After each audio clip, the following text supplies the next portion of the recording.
नमस्कार दोस्तों। आजकल जो अध्याय चल रहा है वो है usages of a and an. A और एन का प्रयोग कहाँ-कहाँ किया जाना चाहिए, तो इसी श्रृंखला में इसका नया प्रयोग देखते हैं कि इसका प्रयोग कहाँ पर और किया जाता है। तो usages of a and an. A और एन का जो अगला यूज़ है वो किया जाना चाहिए पर। आपने पर का मतलब सुना होगा। पर का मतलब होता है प्रति, है ना? जहाँ पर भी आपको प्रति शब्द की ज़रूरत पड़े हिंदी में, प्रति शब्द की जहाँ पर भी आपको ज़रूरत पड़ती है, आप वहाँ पर इसका यूज़ करते हैं, राइट? प्रति। प्रति की कहाँ ज़रूरत पड़ती है आपको? जब आप कोई चीज़ तोल करके लेते हैं, तब आपको उस प्रति की ज़रूरत पड़ती है, राइट? तो प्रति किलो, या जैसे हम बोलते हैं प्रति किलोमीटर, प्रति या प्रति किलोमीटर। तो यहाँ पर जहाँ पर भी आप प्रति का इस्तेमाल करते हैं, प्रति शब्द का इस्तेमाल करते हैं हिंदी में, वहाँ पर आप पर का इस्तेमाल करते हैं इंग्लिश में। और जहाँ पर भी आप पर का इस्तेमाल करते हैं ना इंग्लिश में, वहाँ पर आप ए या एन का एग्जाम्पल, यानी वहाँ आप ए या एन का इस्तेमाल कर सकते हैं, उसका उपयोग कर सकते हैं, वाक्य में प्रयोग कर सकते हैं। जैसे मान लीजिए मैं आपके सामने बोलता हूँ, आई can walk 5 kilometers. I can walk 5 kilometers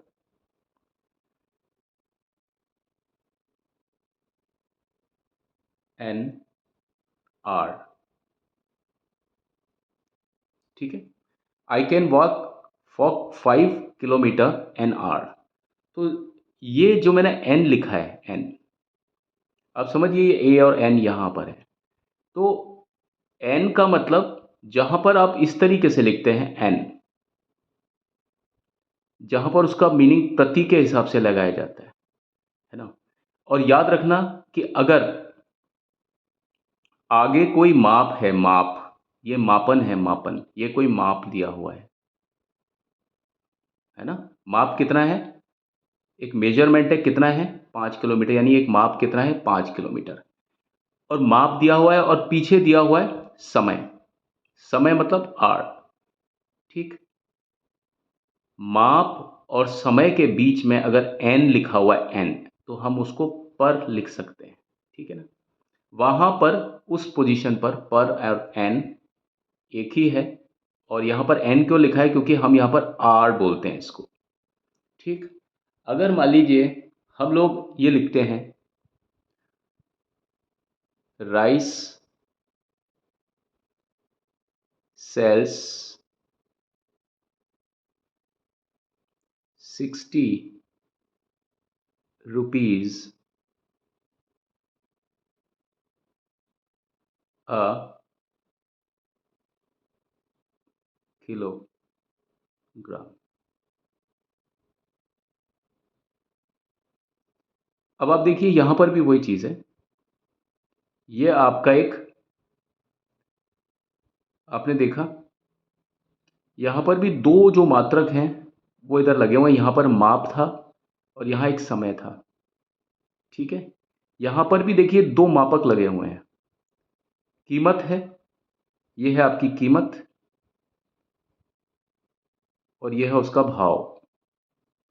जब कीमत और भाव के बीच में अगर ए कहीं आ जाता है या एन आ जाता है, ये ए आ गया, क्योंकि यहाँ पर ये का से बात शुरू हो रही है। यहाँ पर एन इसलिए था क्योंकि यहाँ पर ये आ से बात आ रही थी, आ से आवाज़ आती है, इसका आर, आर जब बोलेंगे तो यहाँ पर एन लगेगा, एन आर, किलोग्राम।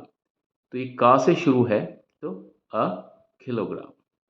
तो ये कीमत है, ये भाव है। अगर इसके बीच में कहीं ए या एन आ जाता है तो हम उसको पर कह सकते हैं। Rice sells 60 rupees per kilogram या per KG. Rice sells 60 rupees per kilogram. Rice sells 60 rupees a kilogram, ठीक है? I can walk 5 kilometre an hour I can walk 5 kilometre per hour. तो ये मैंने आपको बताया कि इस तरीके से आप इसको लिख सकते हैं, ठीक है ना। तो ये स्थिति कब बनती है, जब कहीं पर प्रति, जहां पर भी आपको हिंदी में प्रति लिखने की जरूरत पड़े, प्रति प्रति प्रति घंटा, प्रति किलो, है ना, प्रति किलो, प्रति घंटा, प्रति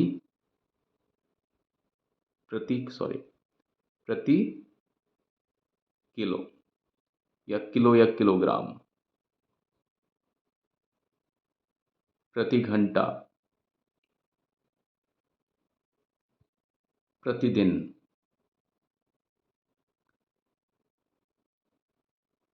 है ना।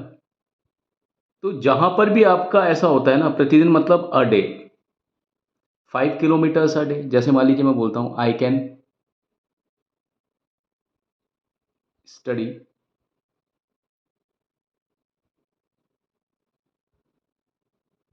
6 आवर्स अ डे। तो आप देखिए यहां पर ये पहर है भाई, और ये पूरा दिन है। जहां पर भी कोई इस तरह की चीजें, दो इस तरह की चीजें आ जाती हैं, जैसे यहाँ कीमत है, यहाँ भाव है, यहाँ माप है, यहाँ समय है, यहाँ उसके घंटे हैं या पहर है, और यहाँ पर दिन है, ऐसी चीज़ों के बीच में अगर ए या एन आ जाता है, यहाँ पर ए आना चाहिए क्योंकि ये डा से आवाज़ आ रही है, तो उस स्थिति में हम क्या कहेंगे, उसको हम प्रति लगा देंगे। हिंदी में आप बोलेंगे तो बिल्कुल सही बैठेगा। आई कैन स्टडी, मैं पढ़ सकता हूँ 6 घंटे प्रतिदिन, है ना। तो ये होगा I can study 6 hours a day, या I can study 6 hours per day. देखा ना आपने, ए इज इक्वल टू पर। ठीक है, तो ये आपने एक और यूसेज सीखा, ए और एन बराबर पर यानी प्रति। जहाँ पर भी हम हिंदी में प्रति बोल सकते हैं, वहाँ हम इंग्लिश में ए या एन बोल सकते हैं और पर बोल सकते हैं। पर बोलिए, ए या एन बोलिए, जैसा कि केस है, मैंने आपको बताया ए कहाँ लगता है, एन कहाँ लगता है। और ए और एन के बारे में ज़्यादा मैं भिन्न बताऊंगा, भिन्नता क्या है, जब हम इसका टॉपिक लेंगे बहुत आराम से। ठीक है, आज के वीडियो में इतना ही। अगले वीडियो में हम एक और नए यूसेज, ए और एन के यूसेज के साथ में फिर आपसे मिलते हैं। तब तक के लिए इजाज़त। मेरे चैनल को लाइक, शेयर और सब्सक्राइब ज़रूर कीजिएगा, आपकी अत्यंत मेहरबानी होगी। Thank you and have a nice day.